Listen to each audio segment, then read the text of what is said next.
अस्सलामुअलैकुम दोस्तों, welcome to my YouTube channel m-bilal academy. मेरा नाम है बिलाल।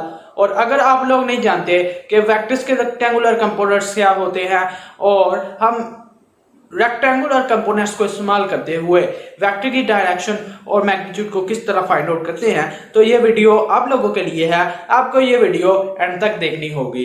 तो अगर आप हो मेरे इस चैनल पर नए तो प्लीज इसको जल्दी से सब्सक्राइब भी कर लीजिए और बेल आइकन को क्लिक करना मत भूलिए ताकि मेरी नई आने वाली वीडियो का नोटिफिकेशन आपको मिल सके।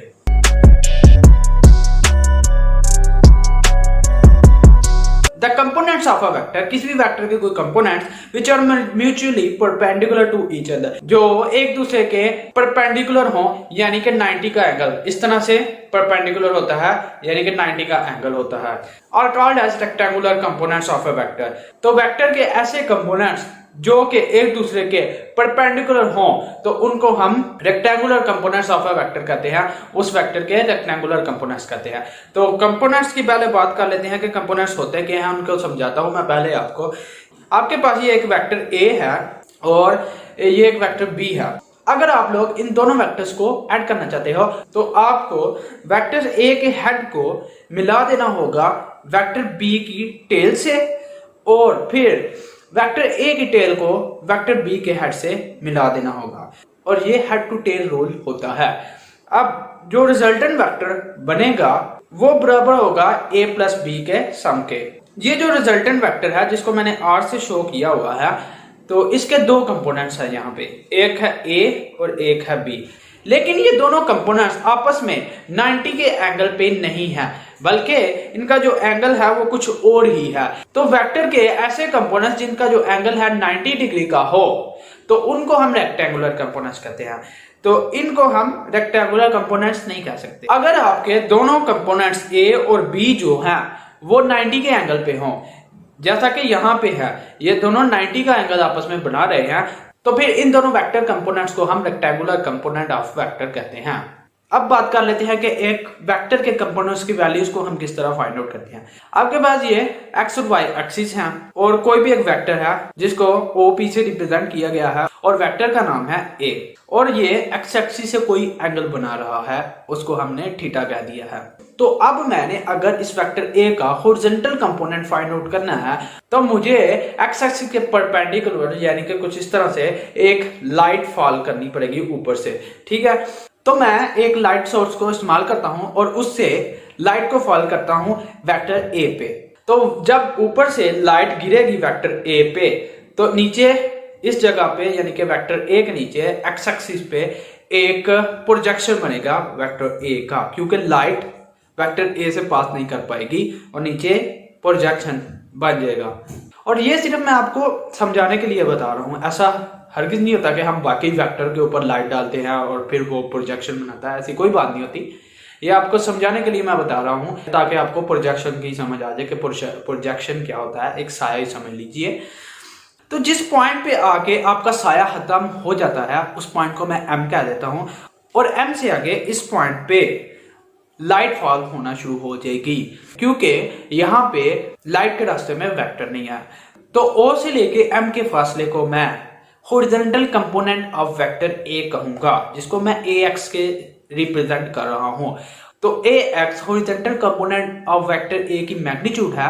तो अगर मैंने इसकी डायरेक्शन को शो करना है तो उसके लिए मुझे यूनिट वेक्टर्स को इस्तेमाल करना होगा, और अगर एक्स एक्सिस में मैंने यूनिट वेक्टर्स के जरिए से डायरेक्शन को शो करवाना है तो उसके लिए आई कंपोनेंट को इस्तेमाल करते हैं। तो इसके लिए मैं आई हैट भी इसके साथ लिखूंगा। और अगर मुझे vertical component of vector A को फाइंड आउट करना है तो मुझे वाई एक्सिस से परपेंडिकुलर से लाइट को फॉल करना पड़ेगा। इस केस में लाइट सोर्स कुछ इस तरह से होगा और उससे लाइट पड़ रही होगी इस वेक्टर पे, और यहाँ पे इस पॉइंट पे आके साया बनना बंद हो जाएगा और इससे आगे इस जगह पे लाइट पड़ना शुरू हो जाएगी। तो इस पॉइंट को मैं कह देता हूं कि ये पॉइंट एन है, और ओ से लेके एन तक जो वेक्टर ए का प्रोजेक्शन पड़ रहा है वर्टिकल एक्सिस पे।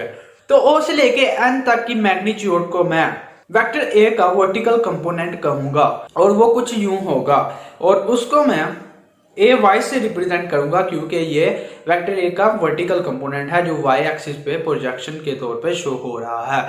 और अगर मैंने इस कंपोनेंट की डायरेक्शन को शो करना है तो उसके लिए भी यूनिट वेक्टर को इस्तेमाल करना होगा। तो आपको पता है कि अगर वाई एक्सिस में वेक्टर की डायरेक्शन को शो करना हो तो उसके लिए जे यूनिट वेक्टर को इस्तेमाल करते हैं। तो इसलिए मैं इसके साथ जे हैट भी लिखूंगा। जैसा कि आपको पता है ओ एन का जो डिस्टेंस है और जो एम पी का डिस्टेंस है ये दोनों ही आपस में बराबर है। तो मैं इस कंपोनेंट को यहां पे भी लिख सकता हूं क्योंकि डायरेक्शन सेम है और मैग्नीट्यूड सेम है और पैरेलल वेक्टर्स के कंसेप्ट को यूज करते हुए मैं ऐसा कर सकता हूं। इसलिए इसको मैं कह देता हूं कि ये वेक्टर ए का वाई कंपोनेंट है जिसको यूनिट वेक्टर जे से शो किया जा रहा है। अब आपके पास दो कंपोनेंट्स है, एक है vertical component of vector A और दूसरा है horizontal component of vector A. तो अगर मैं horizontal component of vector A को vertical component of vector A में ऐड करना चाहता हूं तो मुझे horizontal component of vector A के हेड को vertical component of vector A की टेल से मिला देना होगा कुछ इस तरह से। इसके बाद वेक्टर ए के हॉरिजॉन्टल कंपोनेंट की टेल को वेक्टर ए के वर्टिकल कंपोनेंट के हेड से मिला देना होगा और एक रिजल्टेंट वेक्टर बनता है जिसको ए कहा गया है। तो आपका जो ए है वो बराबर है ए एक्स आई के और ए वाई जे के। ए एक्स आई है horizontal component of vector A और ए वाई जे है वर्टिकल कंपोनेंट ऑफ ए।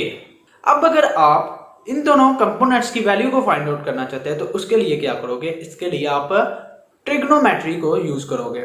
जैसा कि आपको पता है कि जो कॉस थीटा होता है वो बराबर होता है बेस ओवर हाइपोटेन्यूज।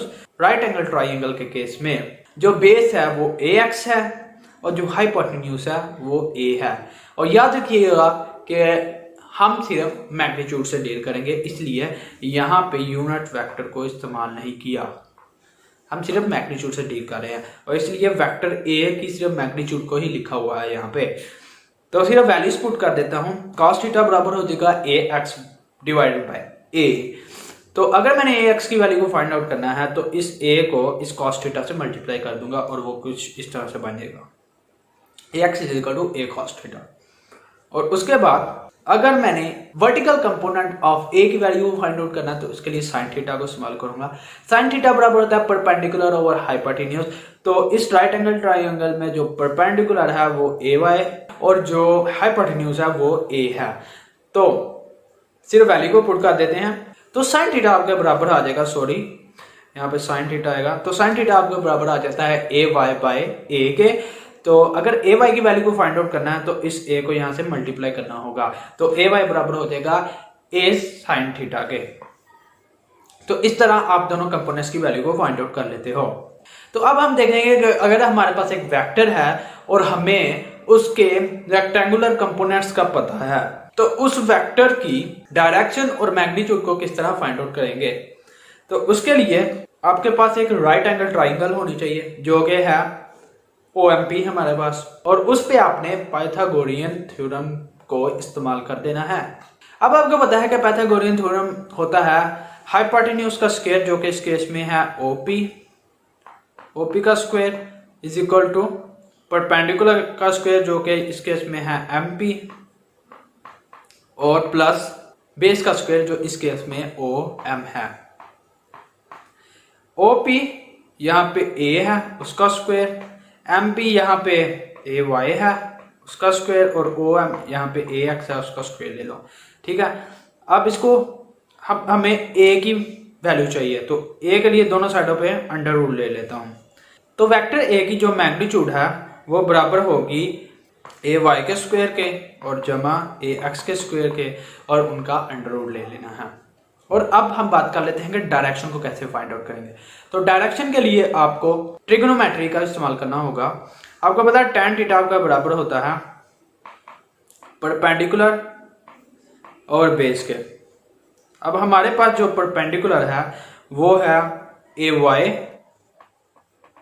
और जो बेस है वो है ए एक्स।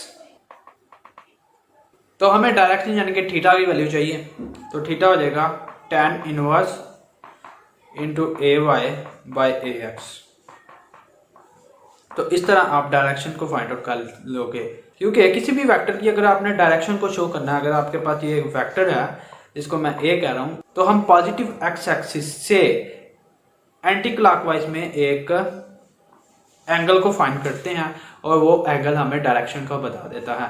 तो अगर हमें एंगल फाइंड आउट कर लें, ये वाला एंगल जो कि इस फार्मूले से हम फाइंड आउट कर रहे हैं, तो फिर हम इसकी डायरेक्शन को फाइंड कर सकते हैं। तो हम रेक्टेंगुलर कंपोनेंट्स को इस्तेमाल करते हुए मैग्नीट्यूड को भी फाइंड आउट कर लेते हैं और डायरेक्शन को भी। तो उम्मीद करता हूं कि मेरे आज के इस लेक्चर से आपको रेक्टेंगुलर कंपोनेंट्स ऑफ वेक्टर की समझ आ गई होगी और आपको पता चल गया होगा कि रेक्टेंगुलर कंपोनेंट्स को इस्तेमाल करते हुए हम किसी वेक्टर की मैग्नीट्यूड और डायरेक्शन को कैसे फाइंड आउट कर सकते हैं।